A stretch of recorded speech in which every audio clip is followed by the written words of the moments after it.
Personal study में स्वागत है। आज हम भारत के भूगोल और संसाधनों पर थोड़ी गहराई से बात करेंगे। हमारे पास एक किताब है, भारत का भूगोल और संसाधनिक परिचय। उसके कुछ हिस्से हैं स्रोत के तौर पर। कोशिश ये रहेगी कि इन हिस्सों से ज़रूरी जानकारी निकालें ताकि भारत की ज़मीनी बनावट, उसके संसाधन, इसके एक साफ तस्वीर बन सके। तो देखते हैं इसमें क्या है। सबसे पहले भारत की स्थिति और विस्तार। हम जानते हैं कि ये एशिया के दक्षिण में है, पर इसका फैलाव कितना है, मतलब अक्षांश और देशांतर के हिसाब से? हाँ, इसका अक्षांश विस्तार है 8 डिग्री 4 मिनट उत्तर से 37 डिग्री 6 मिनट उत्तर तक, और देशांतर विस्तार है 68 डिग्री 7 मिनट पूर्व से 97 डिग्री 25 मिनट पूर्व तक। काफी बड़ा फैलाव है ये। सही। और क्षेत्रफल, साइज के हिसाब से ये कितना बड़ा है दुनिया में? क्षेत्रफल के लिहाज से देखें तो भारत दुनिया में 7वें नंबर पर आता है, करीब 32,87,000 वर्ग किलोमीटर। और जनसंख्या, खैर स्रोत के हिसाब से जो 2011 का है, दूसरा, पर अब तो हम पहले पर है। हाँ, वो तो है। और इसकी सीमाएं भी काफी अलग अलग हैं। बिल्कुल। उत्तर में देखिए विशाल हिमालय पर्वत, दक्षिण में हिंद महासागर खुला हुआ, पश्चिम में पाकिस्तान है और पूर्व में बांग्लादेश और म्यांमार। ये स्थिति इसे खास बनाती है। ठीक है, तो अब आते हैं इसकी भौगोलिक बनावट पर। स्रोत इसे 6 मुख्य हिस्सों में बांटता है ना? हाँ, 6 प्राकृतिक क्षेत्र बताए गए हैं। हिमालय पर्वत, उत्तरी मैदान, प्रायद्वीपीय पठार, तटीय मैदान, मरुस्थल और फिर द्वीप समूह। चलिए हिमालय से शुरू करते हैं। ये सिर्फ पहाड़ नहीं है, बल्कि भारत के लिए बहुत जरूरी है। बिल्कुल सही। हिमालय को आप 3 समानांतर श्रृंखलाओं की तरह देख सकते हैं। सबसे उत्तर में है महान हिमालय या हिमाद्री, हमेशा बर्फ से ढका रहता है। कंचनजंगा जैसी ऊंची चोटियां यही हैं। कंचनजंगा जो भारत की सबसे ऊंची चोटी है। हाँ बिल्कुल। फिर उसके दक्षिण में है मध्य हिमालय या हिमाचल, खूबसूरत घाटियां, हिल स्टेशन यही है। और सबसे दक्षिण में, मतलब मैदानों से ठीक पहले, वो है शिवालिक पहाड़ियां। ये कम ऊंची हैं। और भौगोलिक रूप से इनका क्या महत्व है, मतलब मौसम वगैरह पे असर? बहुत ज्यादा। एक तो ये मध्य एशिया से आने वाली जो बर्फीली हवाएं हैं उनको रोकते हैं, भारत को कड़ाके की ठंड से बचाते हैं। दूसरे, ये मानसूनी हवाओं को रोककर उत्तर भारत में खूब बारिश करवाते हैं। अच्छा। हाँ, और इसी से हमारी नदियों में पानी भी आता है। पर यह भी ध्यान रखना चाहिए कि ये नए पहाड़ हैं, अभी भी बन रहे हैं। तो मतलब भूस्खलन, भूकंप का खतरा रहता होगा? हाँ, खासकर हिमाचल और शिवालिक वाले इलाकों में। ठीक है। हिमालय के दक्षिण में फिर आते हैं विशाल उत्तरी मैदान। स्रोत कहता है ये बहुत उपजाऊ हैं। दुनिया के सबसे उपजाऊ मैदानों में से एक हैं ये बने हैं गंगा, सिंधु, ब्रह्मपुत्र और इनकी सहायक नदियों द्वारा लाई गई मिट्टी से। जलोढ़ मिट्टी जिसे कहते हैं। हाँ, जलोढ़ मिट्टी। लाखों सालों से ये नदियां पहाड़ों से मिट्टी लाकर यहाँ बिछाती रही हैं। इसी वजह से ये खेती के लिए जबरदस्त है। कौन कौन सी फसलें मुख्य हैं यहाँ? गेहूं, चावल, गन्ना, दालें, ये सब बड़े पैमाने पर होता है। पंजाब, हरियाणा, यूपी, बिहार, पश्चिम बंगाल, ये सब इसी मैदानी इलाके में है। इसे तो भारत का अन्न भंडार कह सकते हैं फिर। बिल्कुल। देश की ज्यादातर खाने की जरूरतें यहीं से पूरी होती हैं। और यहाँ बड़े बड़े डेल्टा भी हैं जो बहुत उपजाऊ हैं। मैदानों से और दक्षिण में चलें तो आता है प्रायद्वीपीय पठार। स्रोत कहता है ये भारत का सबसे पुराना जमीनी हिस्सा है। हाँ बिल्कुल। ये बहुत पुरानी सख्त चट्टानों से बना है। त्रिभुज जैसा आकार है इसका। माना जाता है कि ये गोंडवाना लैंड नाम के एक प्राचीन महाद्वीप का हिस्सा था। अच्छा, गोंडवाना लैंड का? हाँ, इसीलिए ये हिमालय की तरह नया और अस्थिर नहीं, बल्कि काफी स्थिर भूखंड है। इसके 2 मुख्य भाग हैं। एक तो मध्य उच्च भूमि, जिसमें मालवा का पठार वगैरह आता है, और दूसरा दक्कन का पठार। ये पूरा इलाका खनिजों से भरा पड़ा है। खनिज जैसे कोयला, लोहा, मैंगनीज, बॉक्साइट। भारत के उद्योगों के लिए जो जरूरी है वो ज्यादातर यही मिलते हैं। एक और बात, यहाँ की नदियां के बारे में कुछ खास है शायद, नर्मदा और तापी। हाँ, ये बड़ी दिलचस्प बात है। यहाँ की 2 मुख्य नदियां, नर्मदा और तापी, ये पूरब से पश्चिम की तरफ बहती हैं, जबकि भारत की ज्यादातर बड़ी नदियां पश्चिम से पूरब बहती हैं। ऐसा क्यों? क्योंकि ये नदियां भ्रंश घाटियों से होकर बहती हैं, मतलब जमीन में जो दरारें पड़ गईं उनसे, और अरब सागर में गिरती हैं। अच्छा, अब इस पठार के दोनों तरफ जो तटीय मैदान हैं उनकी बात करते हैं, पश्चिमी और पूर्वी। इनमें क्या अंतर है? इनमें काफी अंतर है। पश्चिमी तटीय मैदान जो पश्चिमी घाट और अरब सागर के बीच है वो काफी संकरा है। इसके अलग अलग नाम भी हैं, जैसे कोंकण तट, मालाबार तट। हाँ, सुना है। और ये तट थोड़ा कटा-फटा है, जिससे यहाँ कई अच्छे बंदरगाह बन गए हैं। और पूर्वी तट? पूर्वी तटीय मैदान जो पूर्वी घाट और बंगाल की खाड़ी के बीच है, वो ज्यादा चौड़ा है। यहाँ गोदावरी, कृष्णा, कावेरी जैसी नदियां बड़े डेल्टा बनाती हैं। तो ये ज्यादा उपजाऊ होगा। हाँ, चावल की खेती यहाँ खूब होती है। और इसके तटों के भी नाम हैं, जैसे कोरोमंडल तट। और हाँ, सुंदरबन डेल्टा जो दुनिया का सबसे बड़ा डेल्टा है, वो भी इसी पूर्वी तट का हिस्सा है। गंगा ब्रह्मपुत्र का डेल्टा। सही कहा, सुंदरबन। और फिर रेगिस्तान भी है भारत में, थार मरुस्थल। हाँ, थार मरुस्थल। ये मुख्य रूप से राजस्थान के पश्चिमी हिस्से में है, थोड़ा गुजरात में भी है। बहुत सूखा इलाका है, बारिश ना के बराबर, साल में 150 मिलीमीटर से भी कम। बाप रे। और तापमान? दिन में बहुत गर्मी, रातें ठंडी। और दूर दूर तक रेत के टीले, जिन्हें धोरे भी कहते हैं। स्रोत में बाधर और थल जैसे नाम भी है, शायद ये टीलों के प्रकार होंगे। और यहाँ जीवन कैसे चलता है? पानी की बहुत कमी है, तो कंटीली झाड़ियां, घास ही उगती है। ऊंट यहाँ सबसे जरूरी है। मरुस्थल का जहाज? बिल्कुल, परिवहन, जीवन यापन, सब में ऊंट का बड़ा रोल है। ठीक है, अब मुख्य भूमि से हटकर द्वीपों पर आते हैं। लक्षद्वीप और अंडमान निकोबार। ये दोनों एक दूसरे से बिल्कुल अलग है। लक्षद्वीप तो अरब सागर में है, केरल तट से ज्यादा दूर नहीं। करीब 36 छोटे छोटे द्वीप हैं। ये मूंगे की चट्टानों से बने हैं। मतलब कोरल आइलैंड्स। अच्छा, कोरल से बने हैं? हाँ, बहुत खूबसूरत है, सफेद रेत, लेगून वगैरह। और अंडमान निकोबार? वो बंगाल की खाड़ी में है। ये करीब 572 द्वीपों की लंबी श्रृंखला है।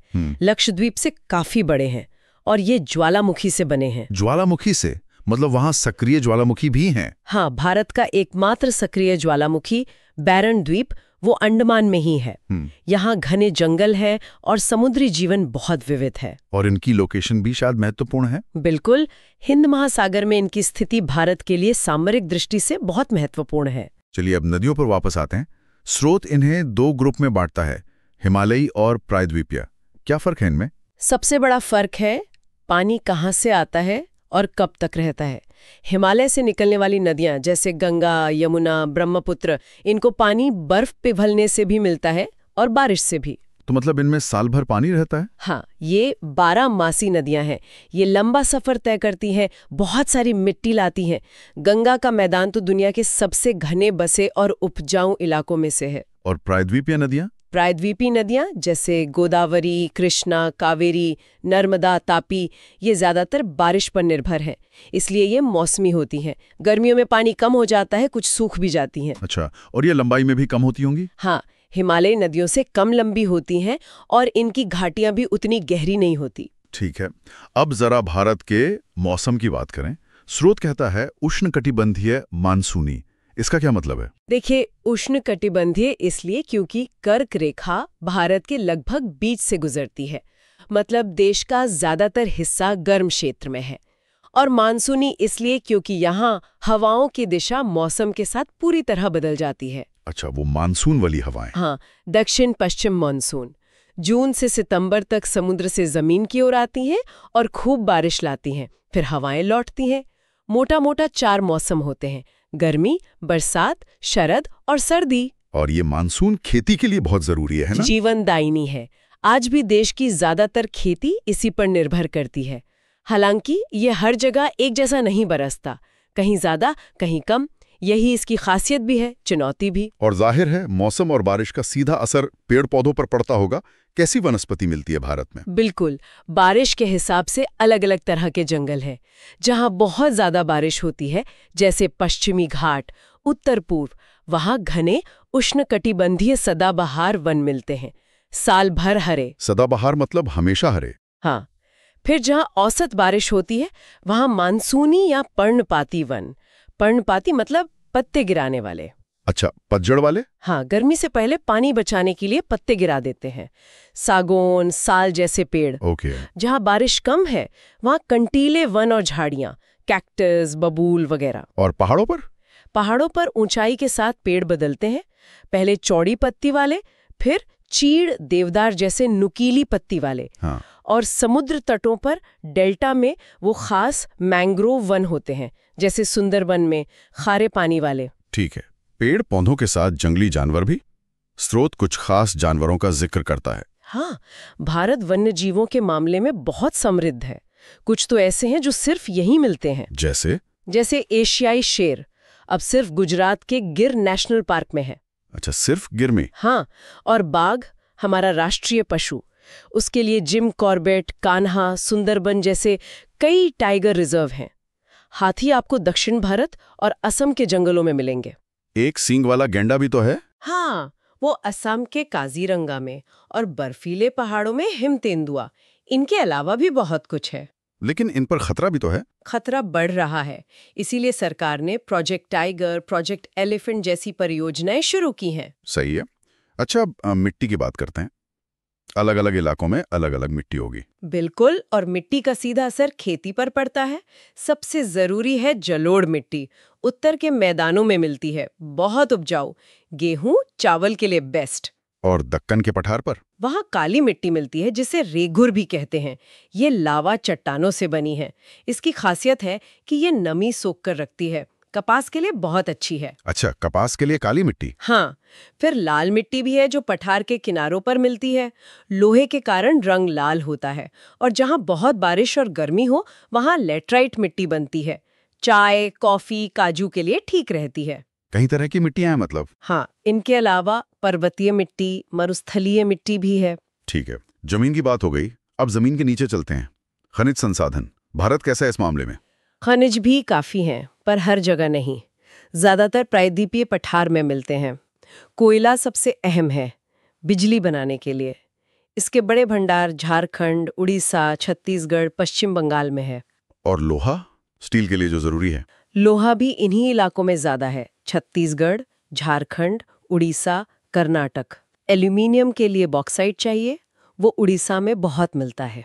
उड़ीसा मतलब खनिजों के लिए काफी महत्वपूर्ण है। हाँ बिल्कुल, मैग्नीज, तांबा, चूना पत्थर, अभ्रक, ये सब भी मिलता है। सोना पहले कर्नाटक की कोलार खानों से निकलता था, पर अब वहाँ उत्पादन बहुत कम है। तो मतलब खनिज हैं पर बिखरे हुए हैं। हाँ, वितरण असमान है। और ऊर्जा के दूसरे स्रोत क्या हैं कोयले के अलावा? पारंपरिक स्रोतों में कोयले के बाद पेट्रोलियम और प्राकृतिक गैस हैं। असम, गुजरात और मुंबई हाई से मिलते हैं। पर हमें अपनी जरूरत का ज्यादातर तेल बाहर से मंगाना पड़ता है। पानी से बिजली, हाइड्रो पावर? हाँ, जल विद्युत के लिए बड़े बांध बने हैं। भाखड़ा नांगल, हीराकुंड, टिहरी। परमाणु ऊर्जा के भी प्लांट हैं, तारापुर, काकरापाड़, कुडनकुलम। लेकिन आजकल तो नवीकरणीय ऊर्जा की बात ज्यादा होती है। हाँ, सोलर, विंड। बिल्कुल। और भारत इस पर काफी जोर दे रहा है। सौर ऊर्जा के लिए राजस्थान, गुजरात जैसे इलाके बहुत अच्छे हैं। और पवन ऊर्जा के लिए तमिलनाडु, गुजरात में काफी पवन चक्कियां हैं। ये भविष्य के लिए जरूरी भी है। बहुत जरूरी। ठीक है, अब आते हैं कृषि पर। भारत को कृषि प्रधान देश कहते हैं। मुख्य फसलें कौन सी हैं? हाँ, आज भी लगभग आधी आबादी खेती से जुड़ी है। फसलें दो तरह की हैं, खाद्यान्न और नकदी। खाद्यान्न में चावल और गेहूं सबसे अहम। चावल पूर्वी और दक्षिणी भारत में ज्यादा, गेहूं उत्तर पश्चिम में। और नकदी फसलें मतलब जो बेचने के लिए उगाई जाती हैं? उनमें गन्ना, कपास, जूट, तिलहन, जिनसे तेल निकलता है, ये मुख्य हैं। चाय और कॉफी भी अहम पेय फसलें हैं। असम की चाय, कर्नाटक की कॉफी। हरित क्रांति का भी जिक्र आता है अक्सर। उसने क्या बदला? 1960 के दशक में आई थी हरित क्रांति। अच्छे बीज, खाद, सिंचाई का इस्तेमाल बढ़ा। इससे गेहूं और चावल का उत्पादन बहुत ज्यादा बढ़ गया। भारत अनाज में आत्मनिर्भर हो गया। अच्छा, फलों सब्जियों की खेती भी होती है? हाँ, बागवानी भी महत्वपूर्ण है। हिमाचल का सेब, महाराष्ट्र के संतरे, केले। खेती के लिए पानी बहुत जरूरी है और मानसून भरोसेमंद नहीं, तो सिंचाई के क्या इंतजाम है? सिंचाई बहुत जरूरी है। उत्तर भारत में नहरें और ट्यूबवेल ज्यादा चलते हैं। और दक्षिण भारत में? वहाँ तालाबों और कुओं से सिंचाई ज्यादा होती है। और पानी के सही इस्तेमाल के लिए और बिजली बनाने के लिए भी कई बड़ी बहुउद्देश्य परियोजनाएं बनाई गई हैं। जैसे? स्रोत में किनका जिक्र है? जैसे भाखड़ा नांगल सतलुज नदी पर, हीराकुंड महानदी पर, सरदार सरोवर नर्मदा पर। ये सिंचाई और बिजली दोनों में मदद करती हैं। ठीक है। खेती के बाद उद्योग, कौन से बड़ा उद्योग हैं भारत में? आजादी के बाद उद्योगों पर काफी ध्यान दिया गया। लोहा इस्पात उद्योग बहुत अहम है। जमशेदपुर, भिलाई, दुर्गापुर, राउरकेला ये बड़े केंद्र हैं, ज्यादातर खनिजों के पास। और कपड़ा उद्योग, वो तो बहुत पुराना है। हाँ, सूती कपड़ा उद्योग पहले मुंबई, अहमदाबाद मुख्य थे, अब काफी फैल गया है। चीनी उद्योग गन्ने वाले इलाकों में है, जैसे यूपी, महाराष्ट्र। और आजकल कौन सा उद्योग सबसे ज्यादा चर्चा में है? आईटी। बिल्कुल, सूचना प्रौद्योगिकी यानी आईटी और सॉफ्टवेयर। पिछले कुछ दशकों में इसने जबरदस्त तरक्की की है। बेंगलुरु, हैदराबाद, पुणे, चेन्नई ये सब बड़े आईटी हब बन गए हैं। इनके अलावा ऑटोमोबाइल, फार्मा, दवाइयाँ, रसायन उद्योग भी तेजी से बढ़ रहे हैं। इतने बड़े देश को जोड़ने के लिए परिवहन और संचार भी जरूरी है। नेटवर्क कैसा है? बहुत जरूरी है और इसमें काफी विकास हुआ है। भारतीय रेल नेटवर्क दुनिया के सबसे बड़े नेटवर्कों में से है। करोड़ों लोग रोज सफर करते हैं। सड़कों का क्या हाल है? सड़कों का भी घना जाल है। नेशनल हाईवे बहुत अहम है। स्वर्णिम चतुर्भुज जैसी परियोजनाओं ने बड़े शहरों को जोड़ा है। समुद्री व्यापार के लिए मुंबई, चेन्नई, कोलकाता जैसे बड़े बंदरगाह हैं। हवाई यात्रा भी अब आम हो गई है। दिल्ली, मुंबई सबसे व्यस्त एयरपोर्ट है। और संचार, मोबाइल, इंटरनेट, उसमें तो क्रांति आ गई है। अब गांव-गांव तक पहुंच है। आखिर में बात करते हैं जनसंख्या और शहरीकरण की। हाँ, ये भारत की एक बड़ी पहचान है। हाँ, आबादी तो बहुत है। 2011 में 121 करोड़ थी स्रोत के अनुसार। अब तो बहुत ज्यादा है। लेकिन ये आबादी एक समान नहीं फैली है। कहीं बहुत घनी है, जैसे मैदानों में, तटों पर, कहीं बहुत कम, जैसे पहाड़ों, रेगिस्तान में। राज्यों में सबसे ज्यादा घनत्व कहाँ था 2011 में? बिहार में। और सबसे कम अरुणाचल प्रदेश में। और लोग शहरों की तरफ भी जा रहे हैं। हाँ, शहरीकरण तेजी से बढ़ रहा है। लोग काम और बेहतर जीवन के लिए शहरों में आ रहे हैं। मुंबई, दिल्ली, कोलकाता, बेंगलुरु जैसे शहर बहुत बड़े महानगर बन गए हैं। लेकिन इससे चुनौतियां भी आती होंगी। बिल्कुल, शहरों पर दबाव बढ़ता है। घर, पानी, साफ सफाई, ट्रैफिक, प्रदूषण, रोजगार, ये सब बड़ी चुनौतियां हैं। तो हमने देखा कि भारत वाकई में विविधताओं से भरा है। ऊंचे पहाड़, विशाल मैदान, पुराने पठार, लंबे तट, रेगिस्तान, द्वीप, हर तरह का मौसम, पेड़ पौधे, जानवर, मिट्टी, जमीन के नीचे खनिज, नदियों का जाल। खेती इसकी जान है, तो उद्योग और तकनीक भविष्य बना रहे हैं। और इन सब के बीच विशाल जनसंख्या। ये सब मिलकर भारत की एक बहुत जटिल और दिलचस्प तस्वीर बनाते हैं। हाँ, और जब इन सब चीजों को एक साथ देखते हैं तो ये सोचना जरूरी हो जाता है कि ये भौगोलिक विविधता और ये सारे संसाधन ये भारत के विकास को कैसे प्रभावित करते हैं। हर इलाके की अपनी ताकत है, अपनी कमजोरी है। कहीं बाढ़ है, कहीं सूखा, कहीं तूफान, कहीं भूस्खलन। और भविष्य के लिए सबसे बड़ा सवाल शायद यही है कि बढ़ती आबादी और विकास की ज़रूरतों के बीच इन प्राकृतिक खजानों का इस्तेमाल कैसे किया जाए। मतलब इस्तेमाल भी हो और ये आने वाली पीढ़ियों के लिए बचे भी रहें और फायदा भी सबको मिले। ये संतुलन साधना वाकई एक बड़ी चुनौती है। चुनौती भी है और अवसर भी।